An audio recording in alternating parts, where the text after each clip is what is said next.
and I am really, really excited to be doing these Meditation Mondays with you. So please join with me as we learn this tune. If you don't know it, very simple words. Here's how it goes. Olam chesed yibaneh, ya la la la la la la la la, and it repeats. Olam chesed yibaneh, ya la la la la la la la la, and we go into a new vert tune. Olam chesed yibaneh, ya la la la la la la la. Same tune. Olam chesed yibaneh, ya la la la la la la la la.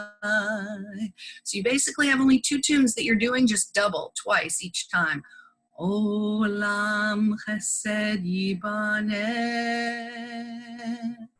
ya la la la la la la la. Olam chesed yibaneh, ya la la la la la la la la, and we go up. Olam chesed yibaneh, ya la la la la la la la la. Olam chesed yibaneh, ya la la la la la la la. If you haven't tried it yet, do it in English. I will build this world from love. Ya da da da da da da da da. And you must build this world from love. Ya da da da da da da da da, and we go up. And if we build this world from love, ya da da da da da da da, then God will build this world from love. Ya da da da da da da da, again in English. I will build this world from love. Ya la la la la la la la la. And you must build this world from love. Ya la la la la la la la la, and we go up in the tune. And if we build this world from love, ya la la ya da da da da da, then God will build this world from love. Ya da da da da da da da da, and back to the Hebrew. Olam chesed yibaneh,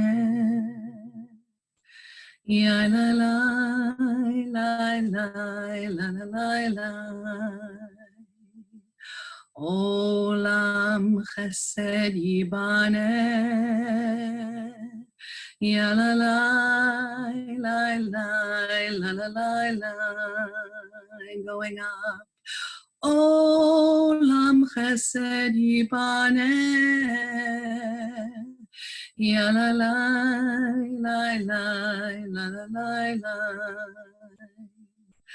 Olam chesed yibaneh, ya la la la la la la la la. Now let's put our whole heart and soul into it, giving this love to the world. Olam chesed chesed yibaneh. Ya la la la la la la la la. Olam chesed yibaneh.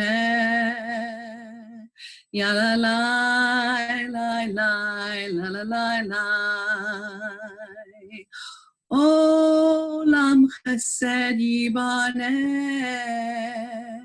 Ya la la la la la la la la. Olam chesed yibaneh. Ya la la la la la la la la. Yes, I will build this world from love. Ya la la la la la la la la. And you must build this world from love. Yada die die die da die die. And if we build this world from love, yada die die die da da die die, then God will build this world from love. Ya da da da da, ya la la la.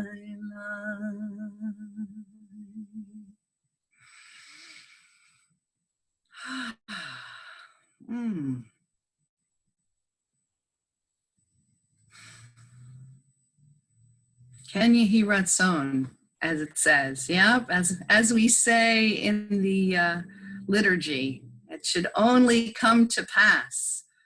Absolutely. So we don't need that on the screen anymore. We can just go back to the regular screen.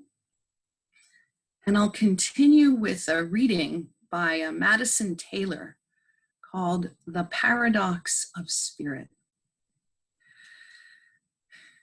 Each of us has a spiritual self that animates our bodies and infuses our thoughts and feelings.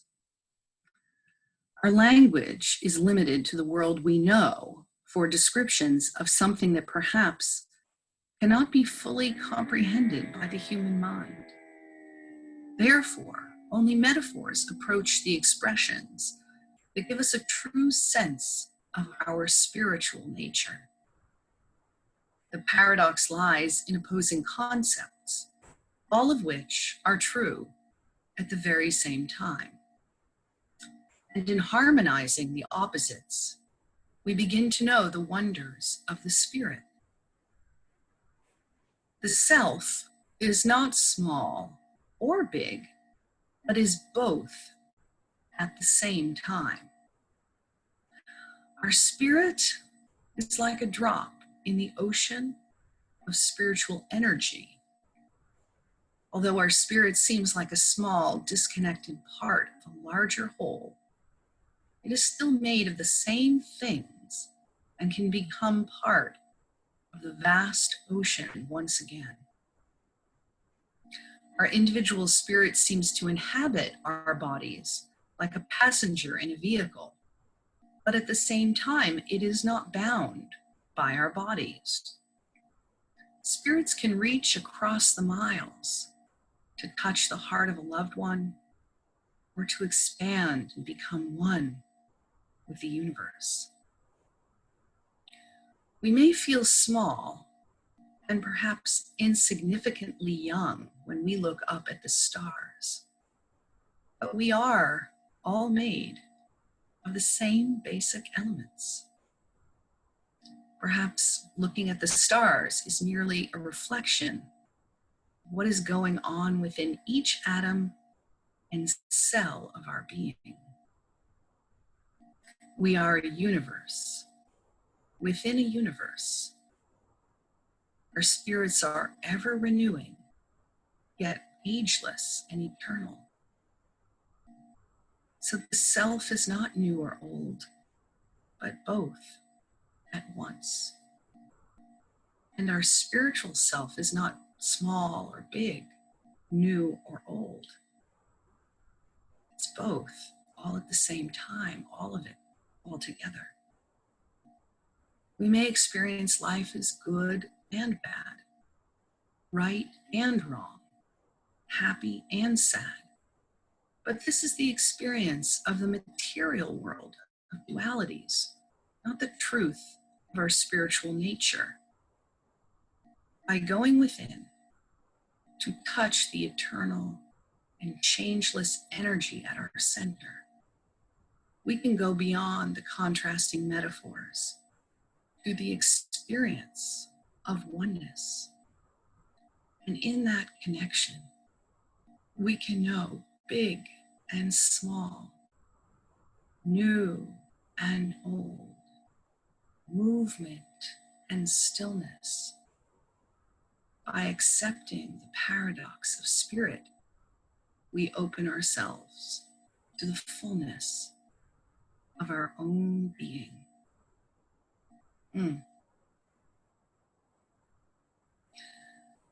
So, as with everything that we do, I want to give you the opportunity to be present with it, either with your eyes open or your eyes closed, or something that would be in between, which is called softening your gaze.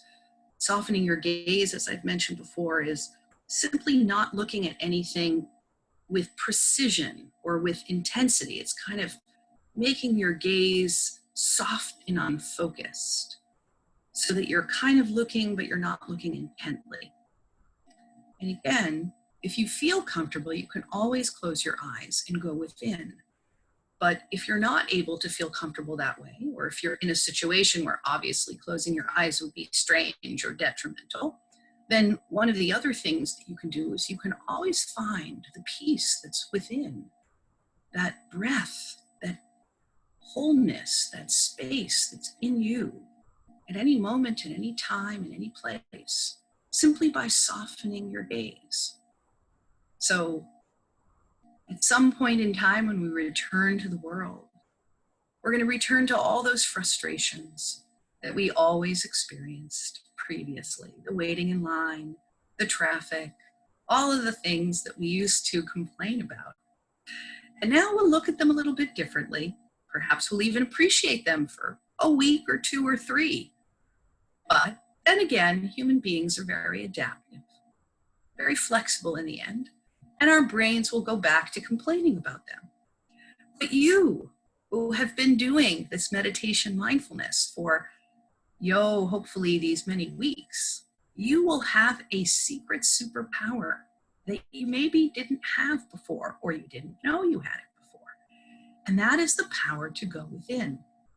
So whenever you're faced with a circumstance that's going to irritate you at some point in the future, you can dwell in that irritation. You can practice being irritated, which is what will happen if you keep looping that through your brain. You can practice being angry, upset, which will be what happens if you keep looping that through your brain. It's called practice, right? When you do it over and over and over and over again, right?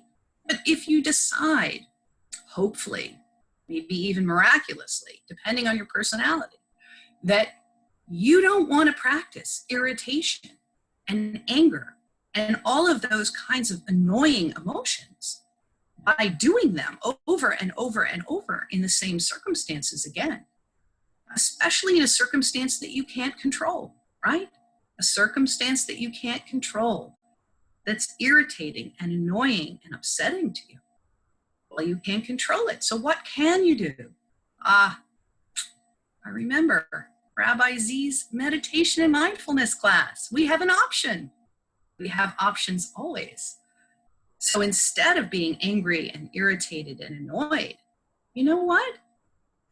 The universe, Hashem, God, has given me this amazing opportunity of 5 minutes standing in the line at Publix while somebody fumbles with their credit card or their checkbook or their whatever, and they're driving me crazy. No, I'm not going to even bother to be irritated because this is a great gift that I've been given 5 minutes to go within, to breathe, to soften my gaze, to take a breath, to notice how I'm breathing, to feel the beautiful sense of breath flowing through my nostrils, into my lungs, expanding my belly. What a delicious feeling this is. And then to feel it flow out again in this very calming way. Oh, I can do this multiple times. I have a break in my day to practice a little bit of meditation and breathing. Or perhaps I want to focus on mindfulness, and I'm just going to look at a particular color or an object and really be fascinated by it. Look at all the details, all of the different aspects that I can focus on and be truly present with that object for the next few moments. And oh my goodness, look at that. The irritation has gone from my mind. The anger has dissipated. I am now doing something else that I find productive and affirming and calming and wonderful. And I've just transformed this experience from negative to energizing and positive. And that, ladies and gentlemen, that is our goal. Whenever we're not in control of some situation somewhere, we are looking to take a moment to practice our meditation and or our mindfulness in some way. And all of these things that we're doing right now, they're tools. They're tools. They're getting you into a habit. They're giving you possibilities so that you can live the most wonderful, fulfilling, possible life that you can, that we've all been given. And each moment, each precious moment is a moment that we've been given to practice these things and to really feel the wonder of breath. So from now on, as I begin to see the glimmers of re-entry upon the horizon, perhaps these are some things to call upon. And even if you're not going out, these are certainly things to call upon whenever you're feeling anxious or stressed, upset or depressed. The breath can bring you back into your body. The breath can bring you back to a sense of calm. We have many of these powers because we've been endowed with this incredible soul and with these amazing abilities. And I'm going to turn now to a beautiful practice that's called a loving kindness meditation.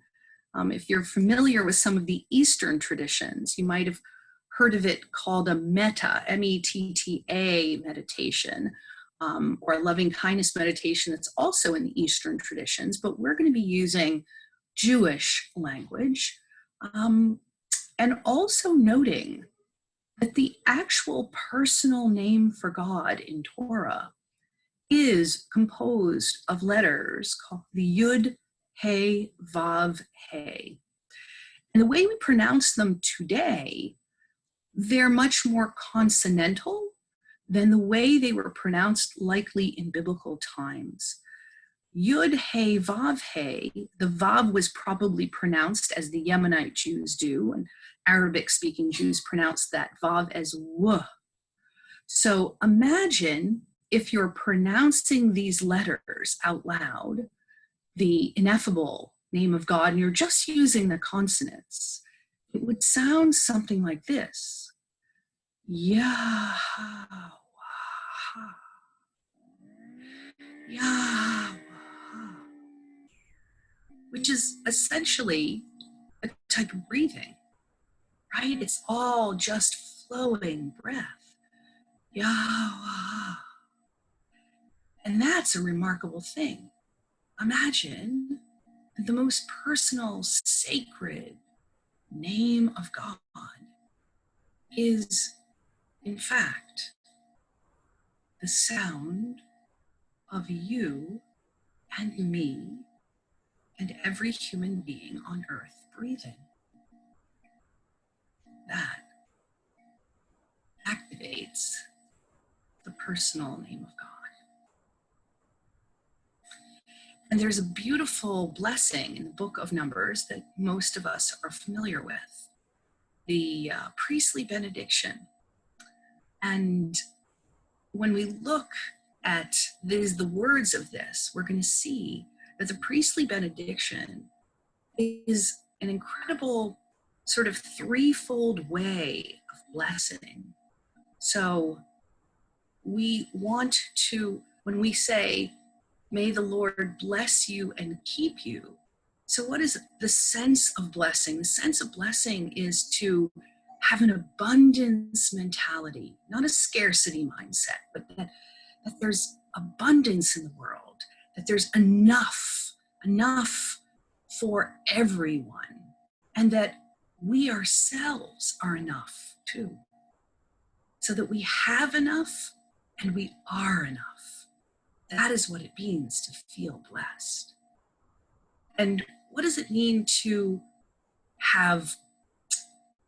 be kept or be safe? Shamor. Shamor is used in the term of guarding Shabbat or maintaining the boundaries of Shabbat. Feeling safe also really affects the body. It's guarding something, it's being safe, and it's keeping it from any sense of harm. So calm breathing, we've learned, tells the body that we are safe and we can continue to be safe. And then in the second line, may the Lord shine light upon you and be gracious to you. So a divine being, a divine light coming and being luminous. Imagine yourself being bathed in this light that surrounds you and warms you and is illuminating both outwardly and inwardly. And being loved is there's a certain word in Hebrew, chen, grace, being beloved, being loved. And we can feel this in the body, right? We're going to be using the words feeling when we do this blessing exercise so that we have it as a felt experience.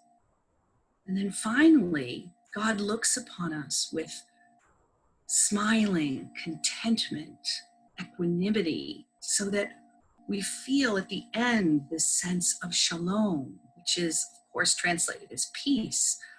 But it's not about the absence of war so much as a completeness, a wholeness.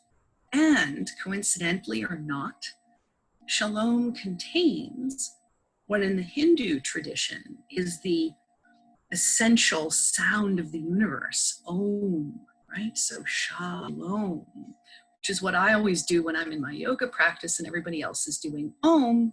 I'm sort of quietly adding in a previous syllable of shalom to it to make it more Jewish for me. Now I'm going to guide you through this practice of blessing, and our goal here is to extend the energy of blessing to a whole variety of people. And I'll help us do this. I'll guide us in exactly how to do this.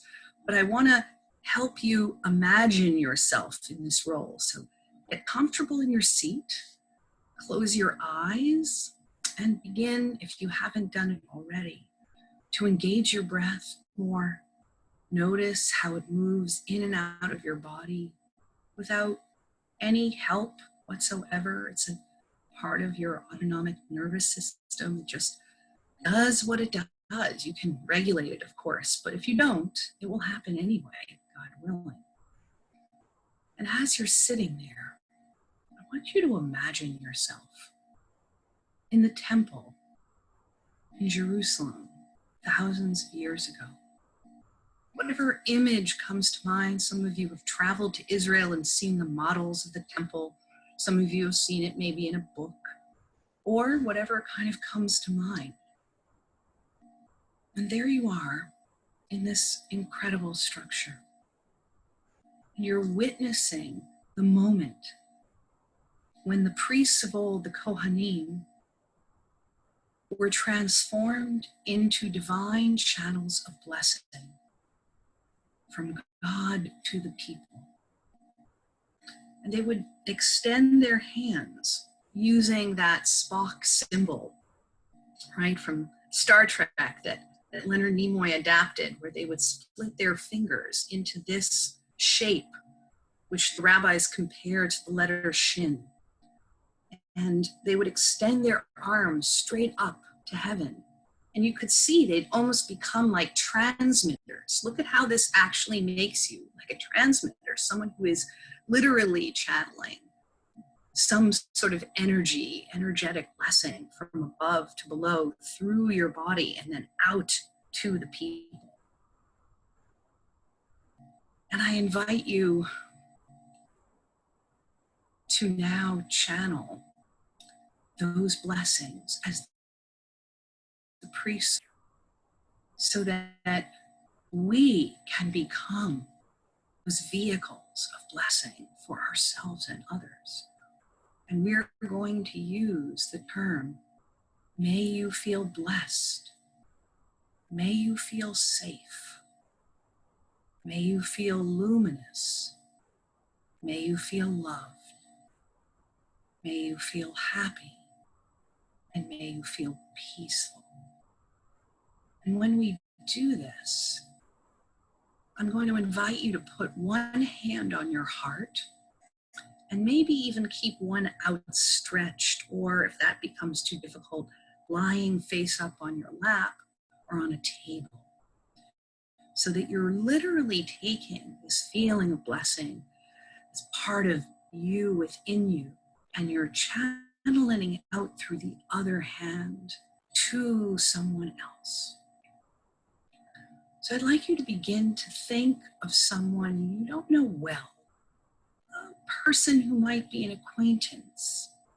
It could be the postal worker that comes and delivers your mail every day, or perhaps there's a familiar delivery person, or maybe you remember your barista from Starbucks, or somebody who's simply an acquaintance in your world. And channel them, feel them, imagine them standing right in front of you. You're looking at them and you're smiling at them. And we're going to offer them this blessing with your hand over your heart and one hand more open and out, raised up, outstretched. And as I say the words, you repeat the words to that person. May you feel blessed. May you feel safe. May you feel luminous. May you feel loved. May you feel happy. May you feel peaceful.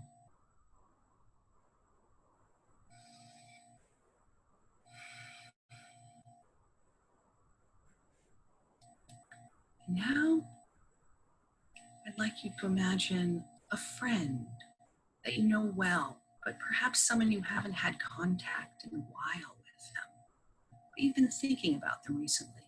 So bring them into your mind.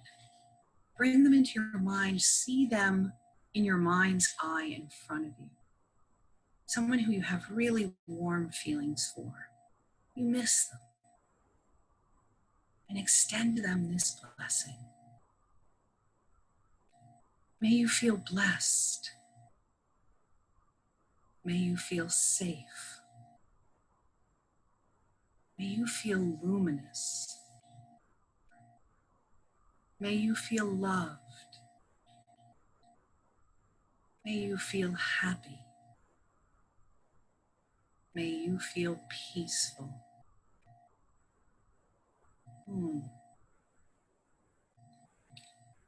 And now, invite someone that you think about who is really, really close to you, in your family or in your closest circle of friends, very, very dear. Maybe it's someone you live with, maybe it's not someone you live with, but feel them standing before you. have them in your mind's eye, and let us offer them this blessing. May you feel blessed. May you feel safe. May you feel luminous. May you feel loved. May you feel happy. May you feel peaceful.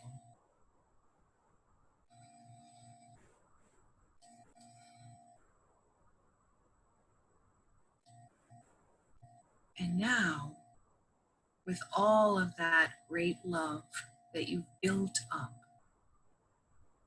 we turn to someone you might have a bit of a difficult relationship with.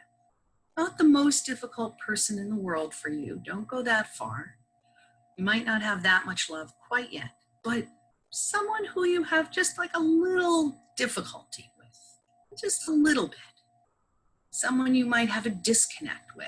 And imagine that person standing before you. And see if you can summon all that love that you just had before. Give them a bit of love. Perhaps that's what they're lacking, and that's what's the disconnect, and that's what the difficulty is. Let's offer them blessing. May you feel blessed. May you feel safe. May you feel luminous. May you feel loved. May you feel happy. May you feel peaceful. And now, extend this blessing to all of the beings that you can imagine in the world. Go way beyond, as if we could wrap everyone on earth together in this one big global circle of blessing, joining the world in oneness, joining the world in blessing. And again, feel that sense of oneness. May you feel blessed. May you feel safe. May you feel luminous. May you feel loved. May you feel happy. May you feel peaceful.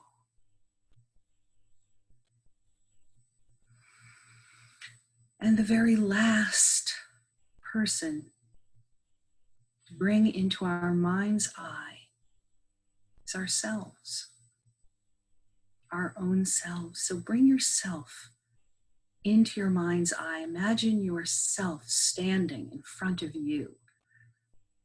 And you see yourself opposite yourself as if you're looking in the mirror. And for this, you could even open your eyes, because obviously if you're on the screen, not calling in, you would be seeing yourself. So whether it's truly with your eyes open or in your mind's eye and you're imagining yourself, offer these words of blessing to you. May you feel safe, blessed. May you feel safe.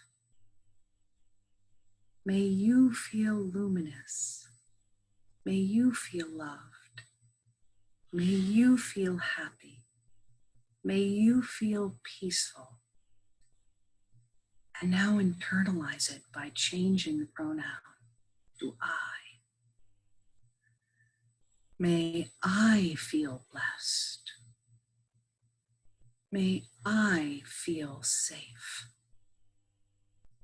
May I feel luminous. May I feel loved. May I feel happy. May I feel peaceful.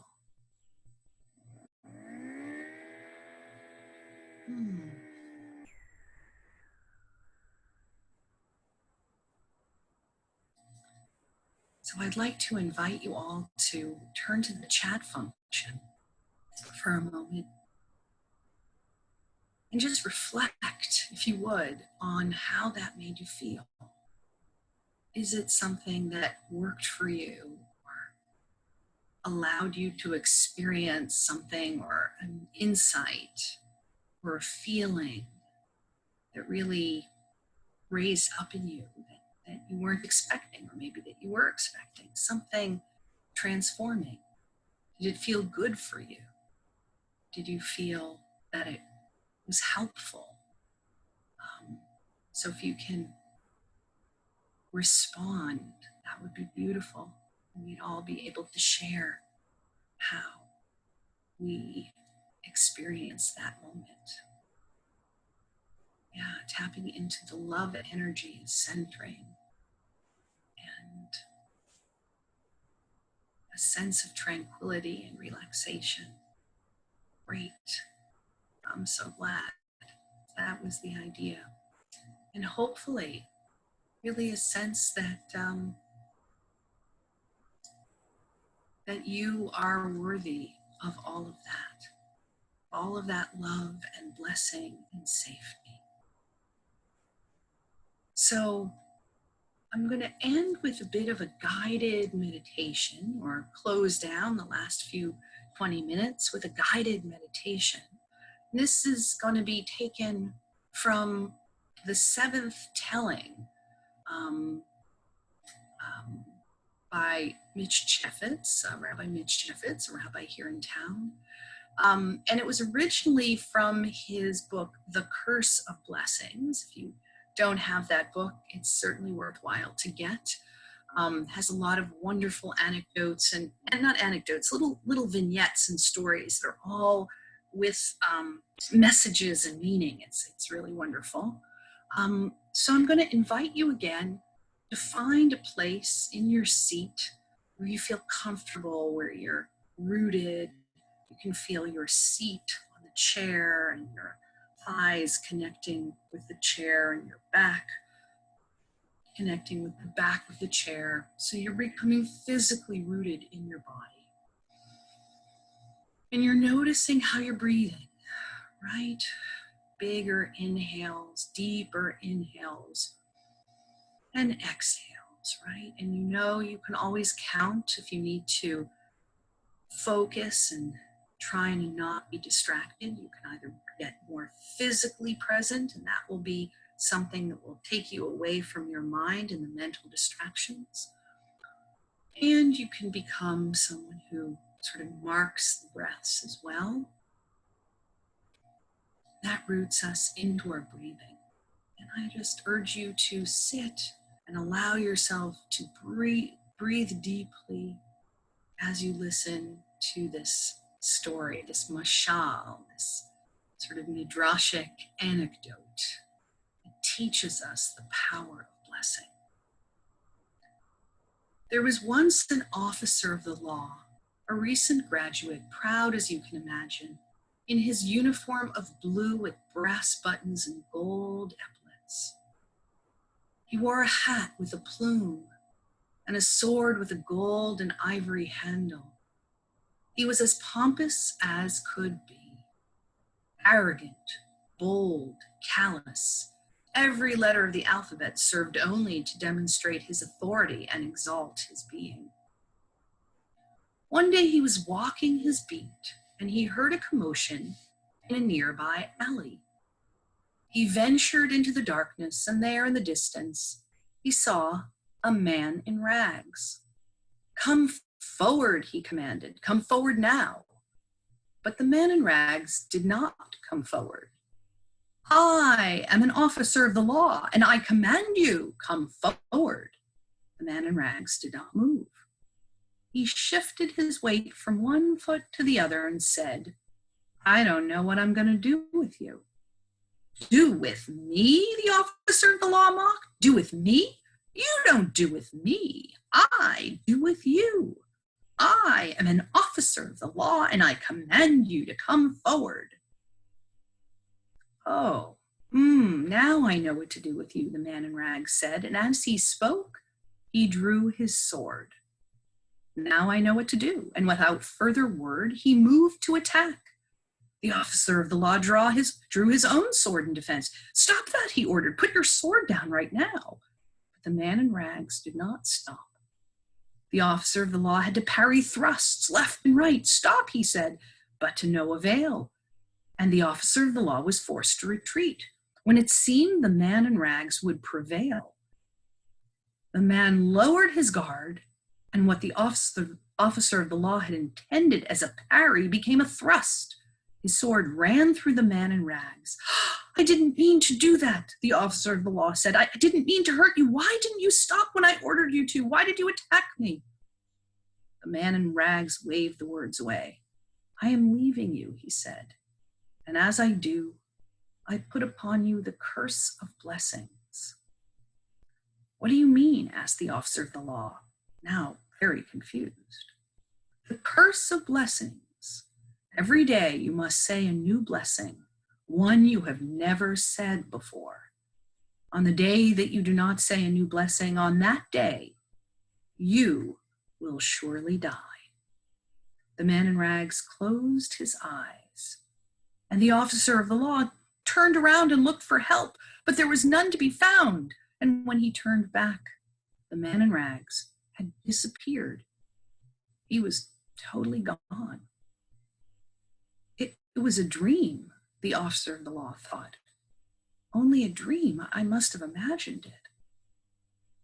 The time was late in the afternoon. The sun was setting. As much as the officer of the law tried to ignore his experience, he simply couldn't. The Jewish day ends with the sunset, and the officer of the law felt his body growing cold, and he knew from the chill that his life was leaving him. In a panic, he uttered these words of blessing: "You are blessed, Lord our God, ruler of the universe, who's created such a beautiful sunset." And at once, warmth and life flowed back into him. He realized with both shock and relief the curse had been for real. The next morning, he didn't delay. He woke with words of blessing. "You are blessed that you allowed me to wake up this morning." And his life felt secure the entire day. The next morning, he decided to bless his ability to rise from his bed. And the following day, he blessed his ability to tie his shoes. And day after day, he found abilities that he could bless, that he could go to the bathroom, that he had teeth to brush, that each finger of his hand still worked, that he had toes on his feet and hair on his head. He blessed his clothes, every single garment. He blessed his house, the roof and the floor, his furniture, every single table and chair. And at last he ran out of things to bless. So he began to bless relationships. He blessed the individual members of his family. He blessed all of his friends.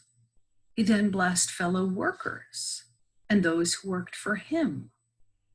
He blessed the mailman and the clerks in the post office. He was surprised to find that they appreciated the blessings. His words had power. They drew family and friends closer to him. And word went out that the officer of the law was a source of blessing. Years passed, decades. The officer of the law had to go farther afield to find new sources of blessing. So he began to bless city councils and university buildings, scientists and their discoveries. He traveled through the world, and as he did, he became in awe of its balance and beauty, and blessed that as well. The more he learned, the more he had to bless. His life was long, and he had the opportunity to learn in every field. He passed the age of 100. Most of his friends were long gone, and his time was relegated to searching for the purpose of his life, for the purpose in his life and the one source from which all blessing flows. He had long since realized that he was not the source, but only the conduit for blessing. And even that realization was welcomed with a blessing that sustained him for yet another day. Finally, as he approached the age of 120, he considered that his life was, in fact, long enough. Even Moses hadn't lived longer. So on his birthday, he made a conscious decision to utter no new blessing and allow his life to come to an end. Still, he could recite old blessings, and throughout the day, he reviewed them, all the blessings for his body and his possessions, for his relationships that spread throughout the world, for the awesome beauty and balance of creation, and for the deep resonance, the pulse of purpose that pervaded his very being. But no new blessing passed his lips. As the sun was setting, a chill progressed inward from his extremities, but he did not resist it. In the twilight, a figure appeared, the man in rags. "Oh, you," the officer of the law exclaimed. "I have thought about you every day for 100 years. I never meant to harm you. Please, please forgive me." "You don't understand," said the man in rags. "You don't even know who I am, do you?" "I am the angel who was sent 100 years ago to harvest your soul. But when I looked at you, so pompous and proud and arrogant, there was nothing there to harvest. An empty uniform was all I saw. So I put upon you the curse of blessings. And now look at what you have become." The officer of the law grasped in an instant all that had happened and why. Overwhelmed, he said, "Oh, you are blessed, my God, ruler of the universe, that you've kept me alive and sustained me so I could attain this moment." "Now look what you've done," the man in rags said in frustration. "You just uttered a new blessing." Life flowed back into the officer of the law, and he and the man in rags looked one to the other, neither of them knowing quite what to do.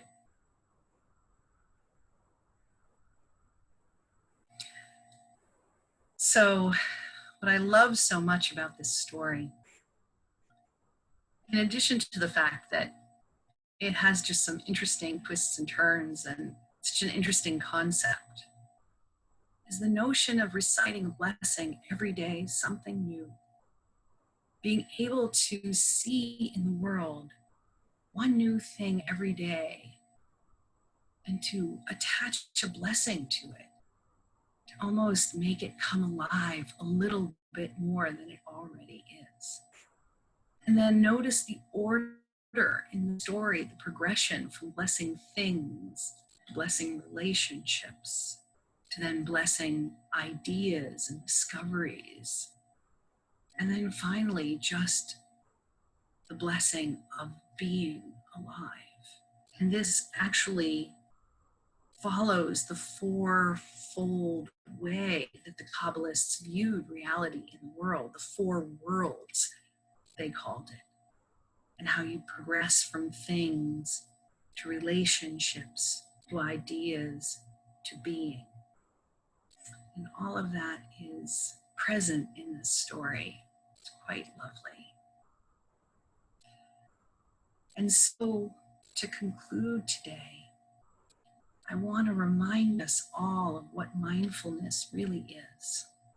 It's the ability to pay attention on purpose,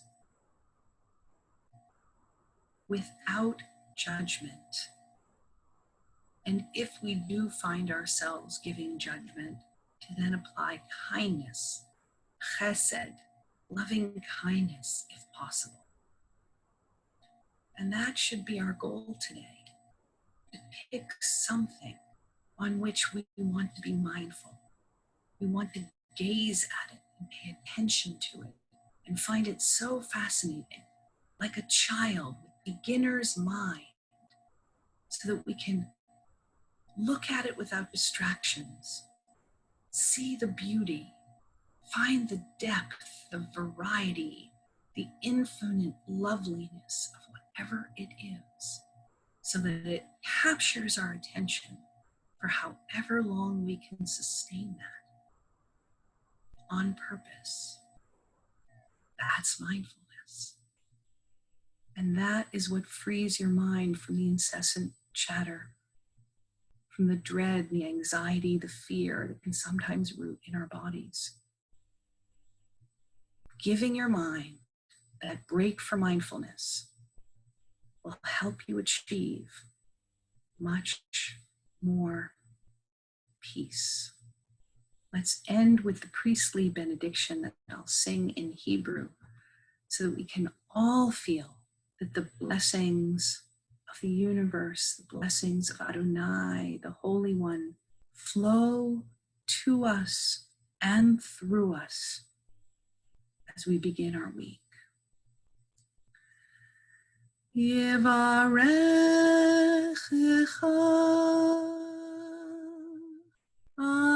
Adonai v'yishmerecha.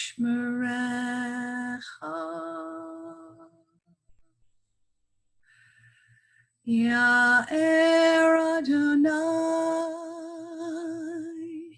panav elecha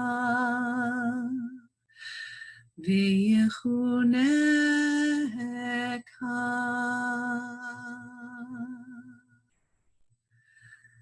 Yisa Adonai panav elecha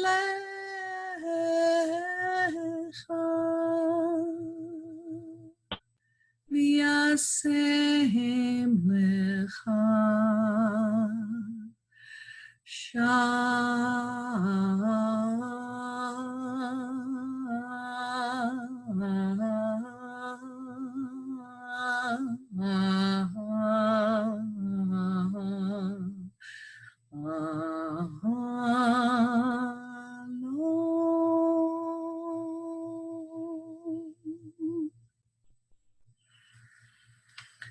May you feel blessed with all you need and feel safe, cared for. May you feel the light of the divine shining on you and feel happy and hopeful. May you feel recognized as the unique individual that you are, with a special purpose unlike anyone else in the world. And be at peace, whole, tranquil, enough. Thank you.